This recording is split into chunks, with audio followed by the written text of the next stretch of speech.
Belajar tentang kesetiaan dan nilai dari Anies Baswedan.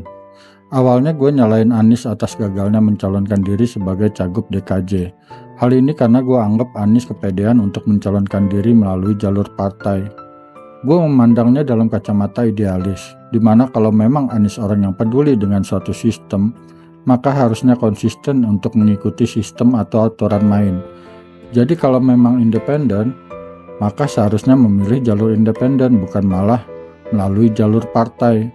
Tapi malam ini, tanggal 29 Agustus 2024, gue mendapatkan pelajaran dari Anies Baswedan ketika beliau menolak tawaran dari PDIP untuk menjadi calon gubernur Jawa Barat. Pelajaran yang gue dapat setidaknya satu melalui konfirmasi juru bicaranya di posko Anies di Jalan Brawijaya, Jakarta Selatan. Dan selebihnya adalah prasangka dan analisa gue aja. 1. Juru bicara Anies menjelaskan bahwa alasan penolakan Anies karena di Jakarta beliau mau mencalonkan diri atas dasar aspirasi yang diterima dari masyarakat Jakarta dan dari partai-partai tingkat wilayah di Jakarta yang menjadi basis pendukungnya di Pilpres.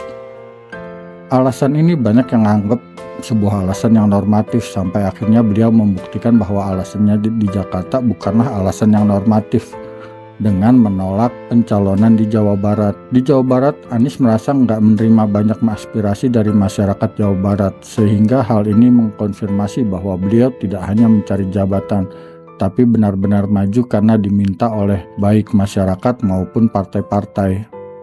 Kedua, Anies mengajari partai-partai pendukungnya tanpa kata-kata, tanpa sinisme, tapi dengan kelegowoan, bahwa politik itu nggak harus pragmatis, tapi harus memiliki nilai atau value, bahasa kerennya saat ini. Karena politik itu bagian dari hidup, karena itulah hidup harus berdasarkan nilai-nilai luhur. Ketiga, Anies mengajari tentang tidak hianat. Nah, ini pelajaran yang sangat penting. Gue menduga bahwa selain alasan nomor 1 di atas, Anies juga nggak mau berhadapan dengan cagup dari PKS. Biar bagaimanapun PKS pernah mengusungnya di Pilgub 2017 dan Pilpres 2024. Jadi Anies bukannya nggak mau dianggap pengkhianat, tapi memang tidak mau menjadi pengkhianat. Jika ada yang mengkait-kaitkan dengan Pilpres yang Anies dianggap mengkhianati Prabowo, lihat lagi pernyataannya, cerna baik-baik jangan malah kelihatan bodohnya. Kalau Prabowo memang ingin damai, sejuk, mengedepankan persatuan, mulailah kurangi berbicara julid. Ingat, Anda sekarang adalah Presiden Indonesia, banyak yang berharap pada Anda, termasuk para pendukung Anies. Bukan dengan merangkul semua pihak masuk ke dalam kekuasaan dan meniadakan oposisi.